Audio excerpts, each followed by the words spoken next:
Please don't do that to yourself. It is just so unnecessarily dumb. In my opinion, Hello, my name is Marlon Aleister, and I have been living in Korea for going on almost 4 years now, and I used to be a traveler as well. I had no idea what I was doing when I was first coming to Korea, and now, after living here for 4 years, I have some tips for you that if you're going to come to Korea for the first time, or if you haven't been back for a few years, a lot has changed, so I want to give you some tips on how to get around and how to have the best experience of your travel in Korea. If you're interested in content of Korea, or just daily life in Korea, the Korean language, I make videos every single week of different topics of various different things about Korea. So if you want to subscribe and like the video, I would appreciate it so much. But we're going to start the video off with the newest addition to Korean travel known as the climate card. And the climate card is really important because the climate card is a bus and subway card that you can get around to go anywhere you want to in Seoul for a one-time fee. So for the 7-day pass, it is going to be 20,000 won, which is about like 17 bucks. And then for the 30-day, it's 65,000 won, which is about like 50 bucks. But then there's also 5, 3, 2, 1 day passes that you can use if you're traveling here for a shorter amount of time.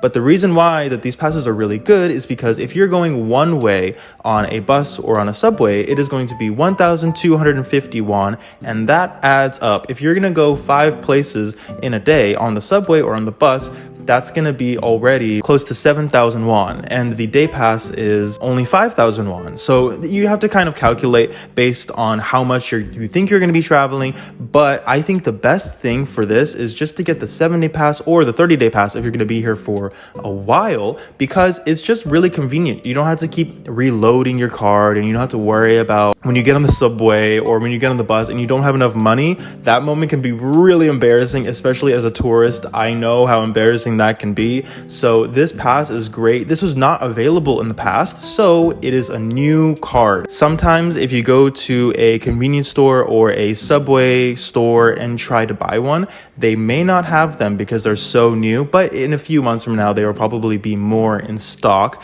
But as of now, they're so hot and popular that they are really kind of hard to come by nowadays. But if you're going to be coming within the next year or the next few months, you will probably have more of a chance of getting one. I like the climate card just for the convenience. Obviously, you can save money if you're going to be doing a lot of touristy things. You're going to be traveling around and going around the city. I think it's great for that. But honestly, I just like it for the convenience. You have to go to a station if you want to reload your card every single time. So if you put 10,000 won one time and then you use up all of that 10,000 won, you have to go all the way back to one of these stations, put in the money again. But with this new climate card, you can just keep using it for as long as the duration is that you bought it for 3, 5 days, 1 day, a month. It's a really great option. And again, it's unlimited. Like, I want to get one for myself, but I'm a little bit too lazy to go to a store. But anyway, next I want to talk about is Naver Maps. I don't want you to come to Korea and use Google Maps or Apple Maps. Please don't do that to yourself. It is just so unnecessarily dumb. In my opinion,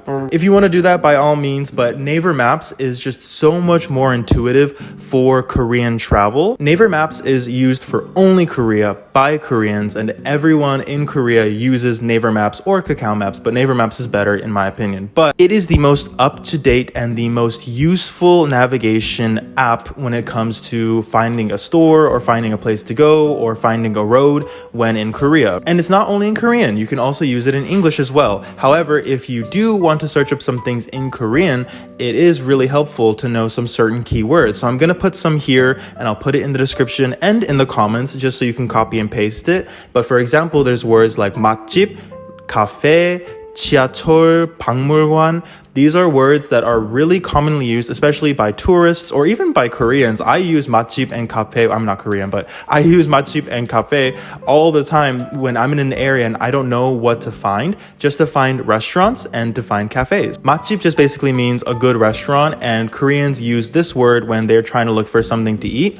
They look up 맛집 and then it shows a whole bunch of different restaurants, and it's not only in Korean. If you're using the English version of the Naver app, it'll come up in English, even if you're typing it in Korean. And then cafe is just cafe. So if you're looking for a place to rest or if you want to get some coffee, which there's plenty in Korea, looking up cafe in Korean rather than looking up coffee in English, you will get a lot more options. So if you are able to use some Korean keywords into the Naver app, you will find a lot more options when you are using it in comparison to Google or Apple Maps, whatever you're using. You will have a lot more options to look at. And then not only that, you also have a little arrow. I don't believe that this is the same on Google Maps, but when you are walking around, there's an arrow showing the way that you're pointing when you're walking. And this is really, really important for Korea because some of the roads are so small and they're really easy to miss. So when you're walking, it'll show you, if I'm holding my phone like this and I'm holding it around, it'll turn the arrow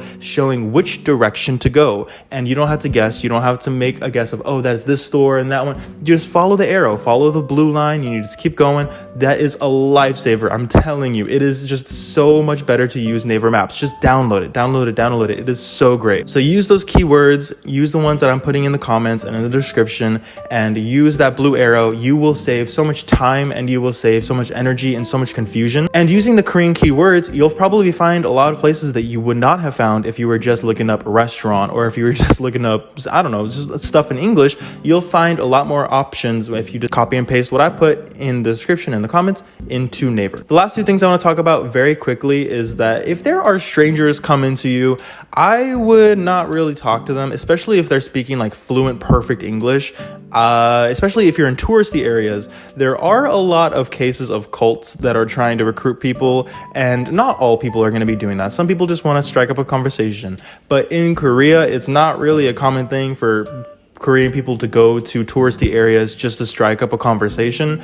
They have better things to do, to be honest. And a lot of these people that are doing that are either church cults or just other kinds of cults that are trying to recruit foreigners or anyone. So just be careful. If you are going to talk to somebody, that is purely your decision to make. But I'm telling you from experience and from other people's experiences that not talking to people is a very common thing in Korea. Making small talk is not huge in Korea in comparison to other countries, especially if these people are saying that they're a college student doing a survey for foreigners and they try to get you to buy them coffee and whatever. Just please, they're not trying to be your friend. Just go away. If you're trying to make friends, go to a bar, make some friends online or something. Don't find random people outside of subway stations or in touristy areas, because they're probably trying to take advantage of you and make you into a cult member. And that's just a random small little tidbit. I promise you that's not really common. It has happened to me a few times, but you just ignore them. You just keep going on about your day.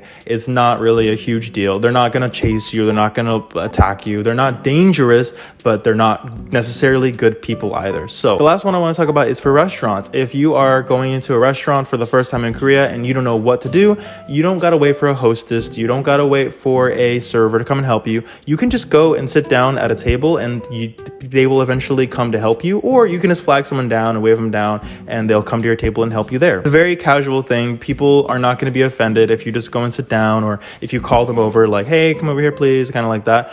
It would be better to try and learn some Korean words like chogyo, like hey, over here, because if you say it in English, maybe they won't understand, or whatever. If you're going to a nicer place, then there probably will be hostess, there probably will be servers, but I would say most places, like if you're going to a Korean barbecue place, you can just go and find an empty table and flag down anyone that's walking by to get their order, and that's how it works. Of course, every restaurant is going to be different, but I would say a large majority of restaurants are like this. But if you are Korean and you're watching this video and you have any tips for people that are coming to Korea for the first time, I would love if you would leave a comment in the comment section and let us know some kind of tips or tricks that you have for people that are coming to Korea. If you're coming to Korea, I would love to hear what you're excited to see or do in Korea for the first time, or to come back to Korea. I would love to hear what you are excited to do. So I hope that you will share that in the comments. Thank you so much for watching, and I hope you have a great trip. If you have any suggestions or interests of different kind of videos for Korea or language or something like that going forward, please feel free to let me know, and I will do my best to make these videos going forward. I appreciate you so much for watching. Thank you, and I'll see you in the next video. Goodbye. Dog is in the back making noises. I'm so sorry.